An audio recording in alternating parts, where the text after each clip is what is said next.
स्वामी सांगतात, तुम्ही कोणतीही गोष्ट मनापासून करा, तुम्हाला त्याचं फळ नक्कीच चांगलंच मिळेल. ती पूजा असो किंवा कोणतंही काम. हाय, मी गौरी. श्री स्वामी समर्थ सगळ्यांना. आज माझा 11 गुरुवारमधील 11वा गुरुवार होता आणि स्वामींच्या कृपेने माझ्या 11 गुरुवारचं उद्यापन हे दत्त जयंतीच्या दिवशी आलेलं. आणि आज मार्गशीर्ष महिन्यातला पण गुरुवार होता. तर मी आज तुम्हाला सांगणार आहे, मी 11 गुरुवारची पूजा कशी मांडते. सगळ्यात आधी दिवा लावून घ्यायचा, त्यानंतर सुपारी ठेवून पूजा करायची. त्यानंतर स्वामींचा फोटो स्वच्छ पुसून त्याला फोटोला हार घालून घेतला. त्यानंतर स्वामींच्या मूर्तीचा अभिषेक करायला घेतला. दही, दूध, हळद टाकून अभिषेक केला.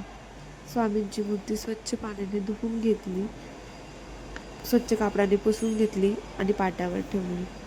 मूर्तीच्या आजूबाजूला फुले वाहून घेतली.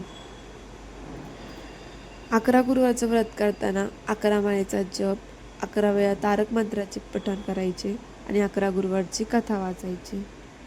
त्यानंतर कलश पूजा करायला घेतली. हळदीची, कुंकवाची 5 बोटं लावून घेतली. त्यानंतर नारळाची पूजा केली. त्यावर फुले वाहून घेतली. स्वामींना नैवेद्यात खडी साखरेचा नैवेद्य ठेवून घेतला. असं म्हणतात की 11 गुरुवार किंवा 9 गुरुवार हे काहीतरी आपली मनातली इच्छा पूर्ण करण्यासाठी आपण करतो. पण हे सगळं केलं की मनाला एक वेगळी शांतता मिळते, एक स्वतःत बदल जाणून येतात. त्यानंतर इथं पुस्तक मांडून घेतलं, त्याची पूजा केली. असं म्हणतात ना, आपली पूजा देवापर्यंत पोहोचली की देव आपल्या दिव्यात असं फूल तयार होतं. तर बघा, माझ्या पण दिव्यात फूल तयार झालेलं. असं काहीतरी स्वामींनी चमत्कार दाखवलं ना, भारी वाटतं. त्यानंतर लागले नैवेद्याच्या तयारी. आज नैवेद्य बनवणार होती पनीर मटरची भाजी, डाळ भात आणि चपाती. स्वयंपाक वगैरे करून आवरून घेतलं.